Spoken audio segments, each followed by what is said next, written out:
नमस्कार, आप देख रहे हैं एनएमएफ न्यूज। आपके साथ मैं हूं भुवन शर्मा। एक तड़कती भड़कती खबर है क्योंकि 40 बांग्लादेशी रातों रात बॉर्डर से गायब हो गए। ये खबर जैसे ही आई, बांग्लादेश से लेकर भारत तक में हड़कंप मच गया, सनसनी फैल गई। सवाल यही उठ रहा है कि आखिर ये लोग रातों रात गायब कहां से हो गए। 0 पॉइंट से नदारत। गुरुवार शुक्रवार दोनों दिन 0 पॉइंट पर इन्हें देखा गया, लेकिन शनिवार तड़के जब वहां का नजारा देखा तो 40 के 40 गायब। बीएसएफ और बीजेपी के बीच टकराव जैसी एक स्थिति, एक गतिरोध भी कहीं ना कहीं बन गया था। डेडलॉक की स्थिति पैदा हो गई थी। चलिए, मेरे सहयोगी केशव मेरे साथ हैं। केशव, कूच बिहार, बंगाल के अंदर सत्ता परिवर्तन, बांग्लादेशी घुसपैठियों को लेकर के सवाल, कार्रवाइयां, और इस बीच ये खबर आ जाना, कैसे देख रहे हैं? गायब कहां हो गए? इस सवाल का जवाब क्या मिल पाया अभी तक? देखिए, मिला है, लेकिन अनुमान लगाया जा रहा है कि इस तरीके से इनकी गुमशुदगी हुई होगी या ये लोग कहाँ गए होंगे, उसका पता लगाया जा रहा है।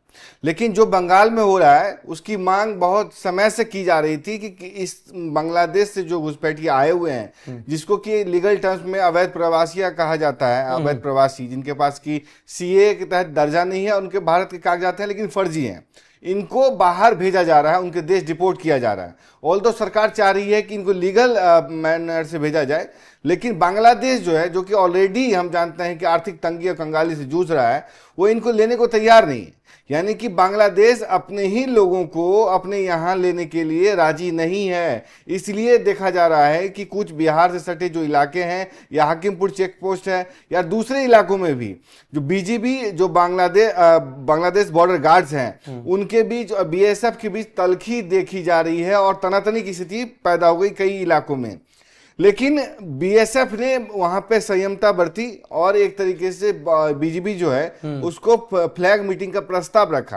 आपको पता है कि जो भी बॉर्डर एरियाज होते हैं वहां पे दोनों देशों की सेनाएं तैनात होती हैं, सुरक्षा बल तैनात होते हैं, तो वहां पे एक मैकेनिज्म है कि कोई भी अपनी बात पहुंचानी हो, किसी मुद्दे का हल करना हो या किसी का आदान प्रदान करना हो, तो फ्लैग मीटिंग करवाई जाती है, या आप दोनों तरफ के नेता जो अधिकारी हैं आते हैं, बैठते हैं, मुद्दों को हल करते हैं। बीएसएफ लगातार इस बात का प्रस्ताव दे रही है कि आप आओ और इसको एक तरीके से अपनी तरफ ले लो, या कागज का कम से कम सत्यापन तो करो। बीजेपी इसके लिए राजी नहीं, इनकार कर रही है। लेकिन जब देखा गया कि तल्खी बढ़ी है और सब दोनों तरफ ने चुप्पी साधी रखी, तल्खी बढ़ी, गहमा गहमी वाली माहौल रही, तो तड़के सुबह जो है ये लोग 40 लोग गायब हो गए। उसके बाद ये मीडिया रिपोर्ट्स ये बताते हैं कि ये लोग बांग्लादेश की सीमा की ओर लौट गए हैं और इनको बीजेपी ने अपनी ओर ले लिया है। लेकिन अन्य दूसरे इलाकों में भी देखा गया है कि बहुत सारे अवैध प्रवासी जो हैं मौजूद हैं और उनको लेकर के अब भी तल्खी बरकरार है। ऑल्दो विदेश मंत्रालय ने तकरीबन 2800 लोगों की जो सूची है बांग्लादेश को सौंपी हुई है और बीएसएफ की तरफ से भी सूची सौंपी गई है। कुछ में तो मामले 5 साल से लंबित है कि इनका सत्यापन बांग्लादेश की ओर से नहीं किया जा रहा है। भुवन सर, बिल्कुल, और सही कह रहे हैं आप। इस सिलसिले में विदेश मंत्रालय के प्रवक्ता रणधीर जायसवाल, उन्होंने भी कहा था, एक फिगर है 2860 बंगाल और असम, यहाँ पर जो ट्रेस हुए हैं बांग्लादेशी जो संदिग्ध हैं, उनके बारे में आपने खुद बताया कि प्रस्ताव के लिए कहा गया, एक सत्यापन के लिए कहा गया कि इनकी आइडेंटिफिकेशन हो, जिससे पता चल सके कि ये बांग्लादेश के नागरिक है या नहीं। उसके बाद डिपोर्ट की कार्रवाई शुरू की जाए। भारत सरकार इसको लेकर बहुत तत्पर रही है। बंगाल में जब से सरकार बदली तब से इस कवायद को और तेज कर दिया गया है।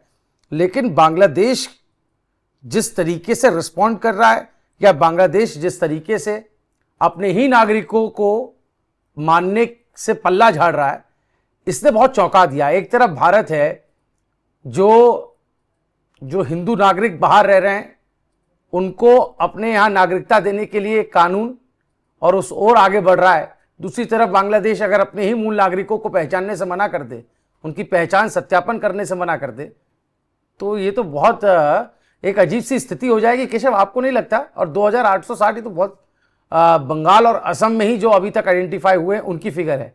कैसे देख रहे हैं इन पूरी चहलकदमी को? देखिए, ये संख्या तो नगण्य है, मतलब कुछ नहीं है। जो बंगाल में घुसपैठियों की तादाद है बिल्कुल समझिए कि हजारों में नहीं लाखों में है। इनको वापस भेजना सरकार के लिए एक सिरदर्द भी है, लेकिन रखना उससे बड़ा सिरदर्द है रिसोर्सेज के मामले में और लॉ एंड ऑर्डर के मामले में। जाहिर सी बात सरकार कह चुकी है, चुनाव आयोग कह चुका है कि जो यहाँ के रिसोर्सेस है या जो मताधिकार का जो प्रयोग की जो इजाजत दी जाती है वो यहाँ के लोगों के लिए है। तो जाहिर सी बात इनको निकाला ही जाएगा। बंगाल की सरकार ने सीएम शिवेंदु अधिकारी के नेतृत्व में जो 3D पॉलिसी है उसका ऐलान किया हुआ है, जिसके तहत कि डिटेक्ट करना है, डिटेन करना है, डिपोर्ट कर देना है। तो उसके तहत जो है एक मैकेनिज्म होता है कि आप ऐसे ही नहीं किसी को डिपोर्ट कर देते हैं, उसके लिए आपको कागजी कार्रवाई करनी होती है। उसी के तहत बंगाल के हर जिले में कम से कम एक डिटेंशन सेंटर, जिसको कि होल्डिंग सेंटर कहा जा रहा है, वो बनाया गया है। अब तक कहा जा रहा है कि 400 बांग्लादेशी जो अवैध प्रवासी हैं उनको उसमें रखा भी गया है, ताकि उनकी जब तक की कागजी कार्रवाई पूरी ना हो सके उनको वहां पे एक तरीके से सेफ दिया जाए, क्योंकि इनकी सुरक्षा का मसला भी होता है, बच्चे भी हैं, महिलाएं भी हैं, बुजुर्ग भी हैं, तो इनको रखा जाता है। लेकिन इसकी अपनी सीमा है भुवन सर कि होल्डिंग सेंटर में आप 30 दिन से ज्यादा नहीं रख सकते। तो जाहिर सी बात है कि 30 दिन के अंदर सत्यापन करना होगा, इसलिए बीएसएफ चाह रही है कि इस काम में तेजी लाई जाए और जो सोया हुआ है बांग्लादेश का प्रशासन, बांग्लादेश की सरकार सोई हुई है, उसको जगाया जाए। क्योंकि लंबे समय से क्या कहते हैं कि कोरस बॉर्डर होने के कारण यहाँ से पेनिट्रेशन भारत की ओर होता रहा है।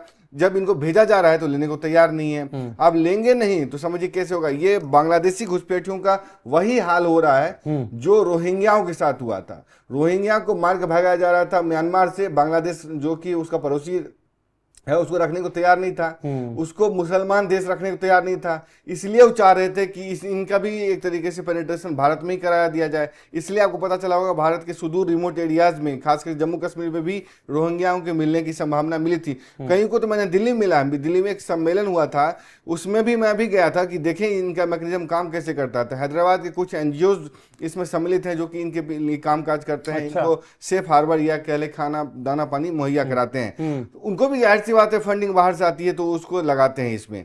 तो भारत में जो रोहिंग्याओं की पेनिट्रेशन है, बांग्लादेशियों की पेनिट्रेशन लंबे समय से की जा रही है। आप समझिए इनको लेने के तैयार नहीं है बांग्लादेश। तो जाहिर सी बात है भारत सरकार को एक एग्रेसिव रुख अख्तियार करना होगा कि इनको हर कीमत पे लेना होगा, क्योंकि अगर भारत के नागरिक नहीं है तो इनको रहने का भी कोई अधिकार नहीं है। और ये कोई एक मसला समझिए कि कूच बिहार के एक एरिया का नहीं है जहां 40 गायब हो गए। मैं आपको बताऊं कि ये जो जलपाईगुड़ी का सकाती क्षेत्र है, वहां पे बच्चों महिलाओं समेत 30 अन्य बांग्लादेशी नागरिक शुक्रवार तक सीमा पर फंसे हुए थे, 0 पॉइंट की बात जो भुवन सर कर रहे थे, और उस शनिवार सुबह तक वे वहां से गायब हो गए थे। तो गायब होने का मसला ये नहीं है कि कोई उनको किडनैप करके भाग गया है। जब सीमा पे बॉर्डर जो बांग्लादेश का है वहां पे बीजीबी उसको सिक्योर करती है, वहां पे उसको निगरानी करती है, और जो समझिए कि भारत का है बीएसएफ उसको देखती है। तो दोनों के बीच में वहां पे तलखी बनी हुई थी और एक तरीके से तल्ख माहौल था। जब उसमें शांति आई, ठंडक आई, तो बीजीबी ने इसको अपनी ओर आने का परमिशन दे दी होगी, क्योंकि उनको भी पता है कि ये उनके नागरिक है, कब तक उसको वहां फंसा कर रखेंगे। ये इसमें सबसे बड़ा योगदान जो है ना बीजीबी का ही रहा है कि पैसे लेकर के भारत में पेनिट्रेशन करते हैं। भारत में भी कुछ अधिकारी ऐसा करते हैं, लेकिन अब ऐसा लगता है कि सख्ती मैकेनिज्म बढ़ा है। नहीं, सख्ती बढ़ाई गई है और ये भी जानकारी कुछ मीडिया रिपोर्ट्स में मिल रही है। इंडिया रिपोर्ट में ही एक बात आई है सूत्रों के हवाले से कि मई में भी इस तरीके से भारत सरकार ने बांग्लादेश की सरकार से गुजारिश की थी सत्यापन करने की। जो लोगों को आइडेंटिफाई भारत में किया गया है, बांग्लादेशी नागरिकों की बात हो रही है। और उस वक्त चूंकि सरकार बदली थी, सत्ता परिवर्तन हुआ था, तो उम्मीद जग रही थी कि बहुत जल्द इस पर कोई एक्शन लिया जाएगा। लेकिन ढाका की तरफ से जो हीला हवाली दिखाई जा रही है, जिस तरीके की उदासीनता इस पूरे मामले में देखने को मिल रही है, वो कहीं ना कहीं बड़े सवाल खड़े कर रही है। मुझे याद है केशव की हाल में ही हिमंता बिस्वा शर्मा का एक इंटरव्यू निजी चैनल पर हुआ था। उनसे ये सवाल पूछा गया था कि आपके यहाँ जब ऐसे बांग्लादेशी मिल जाते हैं तो आप क्या करते हैं। तो बड़े ही उन्होंने कैजुअल अंदाज में कहा कि हम धक्का दे देते हैं 0 पॉइंट पर ले जाकर। तो क्या लगता है आपको कि ऐसे अगर इस तरीके से कोशिशें की जाएंगी, जबरन भेजने की जो बातें हो रही है, ये कदम अगर सरकार को उठाने में मजबूर होना पड़ेगा, क्या एक संघर्ष की स्थिति पैदा नहीं हो जाएगी बांग्लादेश और भारत के बीच में? बॉर्डर पर? देखिए, वैसे तो भारत जो है ये रेफ्यूजी जो प्रोटोकॉल होता है या उसका सिग्नेटरी नहीं है। भारत ने साइन नहीं किया हुआ है कि हम किसी देश के रेफ्यूजी को अपने यहाँ देंगे। जो शरणार्थी प्रोटोकॉल होता है ना, जैसे वियना कन्वेंशन है, उसी तरीके से रेफ्यूजी कन्वेंशन का भारत सिग्नेटरी नहीं है, इसलिए भारत पे कोई बाध्यकारी नहीं है कि उसको रखना ही है। लेकिन एज ए जिम्मेदार देश होने के नाते ऐसा आप नहीं करते, क्योंकि आपके देश के लोग भी दूसरे देशों में हैं और वहाँ पे भी आपके जैसे कि हिंदूज भी हैं, माइनॉरिटीज भी हैं, तो उनकी सुरक्षा को देखते हुए भी एज ए यूएन के सिग्नेटरी होने के नाते भी, मानवाधिकार आयोग के सिग्नेटरी होने के नाते आप पे एक मोरल बाइंडिंग, एथिकल बाइंडिंग होती है कि आप इस तरीके से किसी को धक्का नहीं दे सकते। लेकिन सरकार कोशिश कर रही है कि बीजीपी के माध्यम से ही, क्योंकि जिस तरीके से आए उनकी सत्यापन हो जाए तो उनको वापस भेजा भी जा सके, डिपोर्ट किया भी जा सके, उसके और भी मैकेनिज्म है।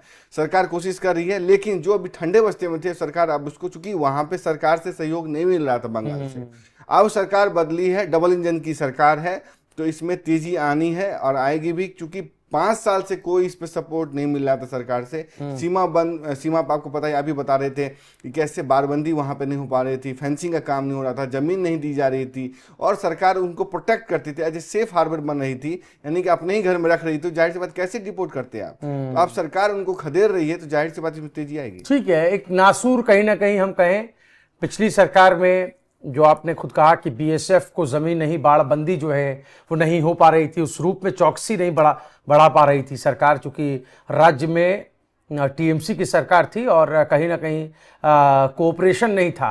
लेकिन अब चूंकि आते ही ये फैसला लिया गया, बीएसएफ को जमीन दी गई और अब ये कहा भी जा रहा है कि बॉर्डर पर बाड़बंदी पर काम लगातार तेजी के साथ आगे हो रहा है, ताकि इलीगल जो काम है और जो इन्फिल्ट्रेशन है और जो स्मगलिंग होती है और भी तमाम चीज़ें जो बॉर्डर पर देखने को मिलती हैं, उन पर नकेल कसी जाएगी। बहरहाल फिर मुद्दा वही है, वहीं लौट के आ रहे हैं ये 40 बांग्लादेशी, आखिर गए तो गए कहाँ? जो 0 पॉइंट पर 2 दिन से लगातार बने हुए थे, वो अचानक से रातों रात गायब हो जाते हैं। अब इसी गायब होने पर सनसनी फैली हुई है, सस्पेंस बना हुआ है और अपने अपने अंदाजे स्पेकुलेशन लगाए जा रहे हैं। हमने भी एक तस्वीर आपके सामने रखने की कोशिश की कि जो मौजूदा स्थिति है उसमें क्या हो सकता है और क्या हुआ होगा। आपका क्या मानना है जरूर कमेंट कीजिएगा। वीडियो पसंद आया हो तो ज्यादा से ज्यादा इसे शेयर कीजिए। देखते रहिए एनएमएफ न्यूज़। नमस्कार।